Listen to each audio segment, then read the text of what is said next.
Welcome to social post. నేను Nihal. So one of my friend వాళ్ళ wife and husband ఇద్దరు job చేస్తారు. Wife కి రిజైన్ చేయాల్సి వచ్చింది కొన్ని సిచ్యువేషన్స్ వల్ల. హస్బెండ్ ఒక్కళ్ళే మొత్తం ఫ్యామిలీ మొత్తం చూసుకుంటున్నారు. ఇక్కడ ఏంటంటే హస్బెండ్ మొత్తం డెఫిషియట్ లో పడిపోయిన పరిస్థితి మనం చూసాం. దీనికి సొల్యూషన్ ఎలా ఉంటుంది, దీని గురించి మాట్లాడడానికి సర్టిఫైడ్ వెల్త్ మేనేజర్ మాధవరెడ్డి గారు ఉన్నారు. మేడంతో మనం మాట్లాడదాం.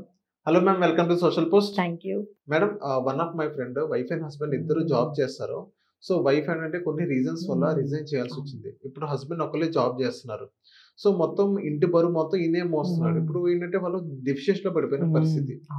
దాన్ని ఓవర్కమ్ చేయాలంటే ఏం చేయాలి? సో లక్షల శాలరీ వస్తున్నాయి. ఇప్పుడు మాకు కూడా రీసెంట్గా ఇదే క్లయింట్ సిచ్యువేషన్ అండి. అంటే లక్షల శాలరీ వస్తున్న ఒక రకమైన భయం ఏంటో అసలు, లేకపోతే ఒక రకమైన ఇన్సెక్యూరిటీ ఫీలింగ్.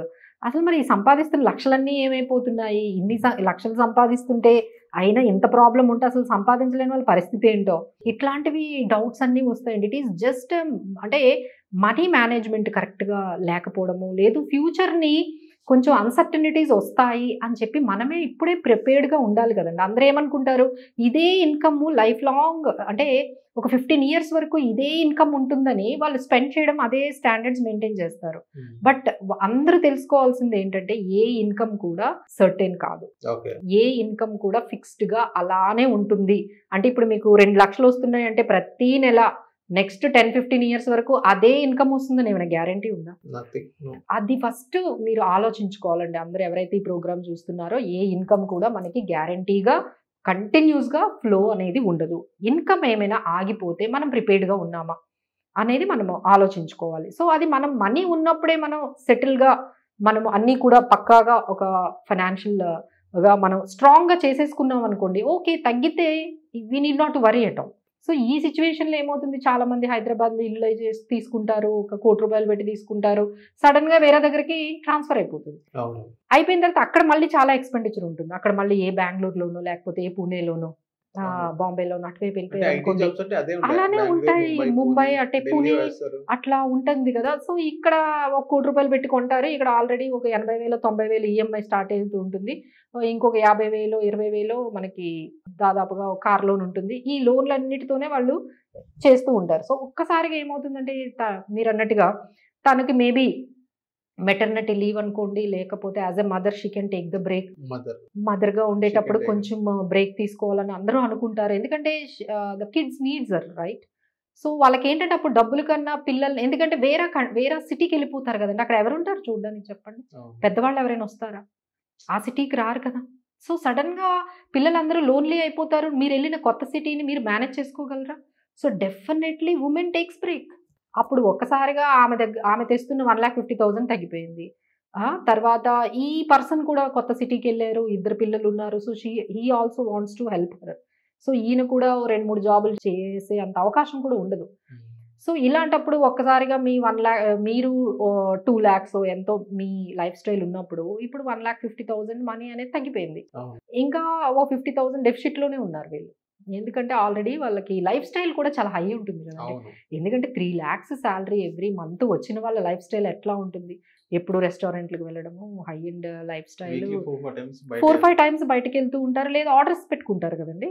సో ఇలా మనకి హైయెస్ట్ లైఫ్ స్టైల్, తర్వాత మనకి ఊరికి వెళ్తూ వస్తూ ఉంటారు. So these are all the things. వాళ్ళు ఒక రేంజ్కి వెళ్ళిపోయిన తర్వాత ఇప్పుడు సడన్గా తగ్గించుకోమంటే lifestyle, that will be very painful. And పిల్లలు మళ్ళీ కొంచెం పెద్దవాళ్ళు అవుతూ ఉంటే వాళ్ళకి స్కూల్ ఫీజులు అవి స్టార్ట్ అవుతాయి. అంటే మనకి ఇనీషియల్గా తెలియదు this is going to be, అంటే అన్నీ ఒకేసారి వస్తుంటాయి కదండి. పిల్లలు పెరుగుతూ ఉంటారు, వాళ్ళ స్కూల్ ఫీజులు ఉంటాయి, తర్వాత ఈమె బ్రేక్లో ఉంటారు. సో బర్డన్స్ అన్నీ, ఇంకా పేరెంట్స్ కూడా ఉన్నారనుకోండి ఈయన చూడాల్సింది. ఇక ఎంతమంది అంటే ఒక పర్సన్ డిపెండెంట్స్ ఎంతమంది? 2 పిల్లలు, ఒక వైఫ్, వాళ్ళ పేరెంట్స్, 5. సో 5 members ఒక పర్సన్ మీద డిపెండ్ అవుతున్నారు అంటే ఆ పర్సన్ ఎంత జాగ్రత్తగా ఉండాలండి ఫైనాన్షియల్గా, ఎంత జాగ్రత్తగా ఉండి కొంచెం లిక్విడిటీ మెయింటైన్ చేయడము. ఇలాంటి అన్సర్టనిటీస్ వచ్చినప్పుడు కనీసం ఒక 50-60 lakhs గాను ఉన్నట్లయితే, so he could have need not worry at all. But ఆయన ఇంత వరీ అవుతున్నాడంటే మీనింగ్ ఏంటంటే ఆయన దగ్గర ఎలాంటి లిక్విడిటీ లేదు. ఇప్పుడు ఆయన దగ్గర ఎటువంటి సేవింగ్స్ కానీ అంటే ఇప్పుడు కావాలి అంటే తీసుకునేటట్లేదు. మేబీ హీఈస్ బయింగ్, అంటే ఆల్రెడీ చెప్పాను కదా, ఒక హౌస్ ఉంటుంటుంది ఆల్రెడీ హైదరాబాద్లో. సో ఆయన ఇప్పుడు అడిగారు, మేడం ఏం చేయాలి, నాకైతే చాలా ఇన్సెక్యూరిటీ ఫీలింగ్ వస్తుంది, నాకు చాలా లైక్ ఐఎమ్ స్టక్ ఫైనాన్షియల్లీ. అంటే మేము ఫస్ట్ ఏం చెప్పామంటే మీరు ఇందులో నుండి మీరు బయటికి రావాలి, మీరు కాన్ఫిడెంట్గా ఉండాలంటే ముందు ఆ హౌస్ అమ్మేస్తే మీకు ఈఎంఐ 80,000 90,000 తగ్గిపోతుంది. So you can maintain the life style to some extent.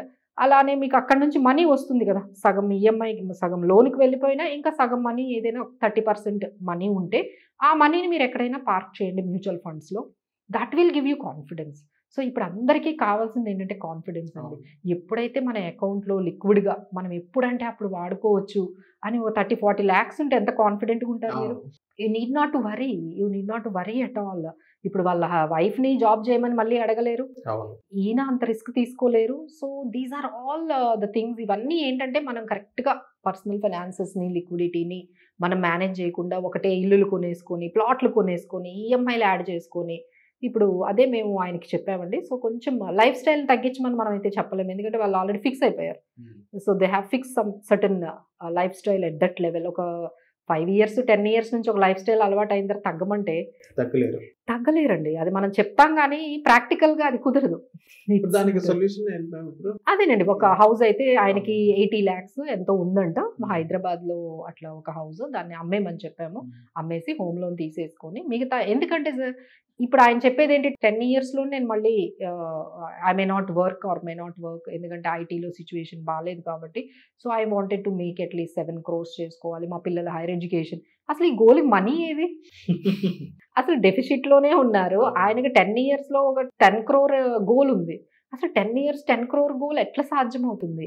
So he has to open at least now. ఇంకా ఈ 10 years టైం అయినా కొంచెం జాగ్రత్తగా మీరు ఆ అమౌంట్ని తెచ్చి మీరు ఇలా ఇన్వెస్ట్మెంట్స్, అంటే ఇప్పుడు మీకు రియల్ ఎస్టేట్లో రెంట్కి ఇచ్చారనుకోండి 3% వస్తుంది. అవును, అదే అమౌంట్ తెచ్చి మీరు మ్యూచువల్ ఫండ్స్లో పెడితే 12% వస్తుంది. 15 వేసుకోపోయినా 12 వేసుకోండి.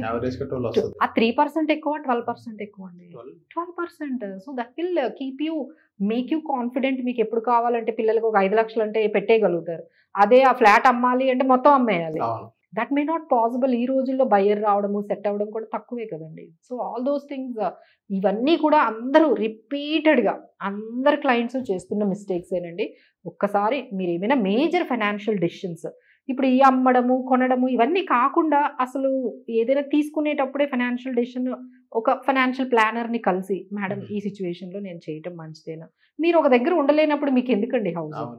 వెన్ యు ఆర్, మీకే తెలియదు మీకు ఎక్కడ ఆపర్చునిటీ వస్తే అక్కడికి వెళ్ళిపోతారు కదా. So why you are so ఈ టైంలోనే మనము తీసేసుకోవాలి, ఒక హౌస్ తీసేసుకోవాలి, why you are so like ఆ ఫీలింగ్ ఎందుకు? ఎమోషనల్గా మనం డెసిషన్స్ తీసుకోకూడదండి.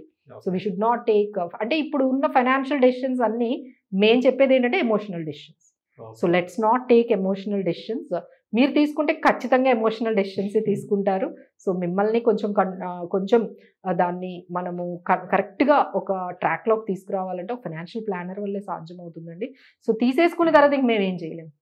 సో తీసుకోకముందే మనం కానీ ఇలాంటి డెసిషన్స్ గురించి మనము డిస్కస్ చేసి ఆ తర్వాత మనం తీసుకున్నట్లయితే that would be a perfect plan అండి, financial plan. Okay, so thank you ma'am మా సోషల్ పోస్ట్ వచ్చినందుకు. Thank you.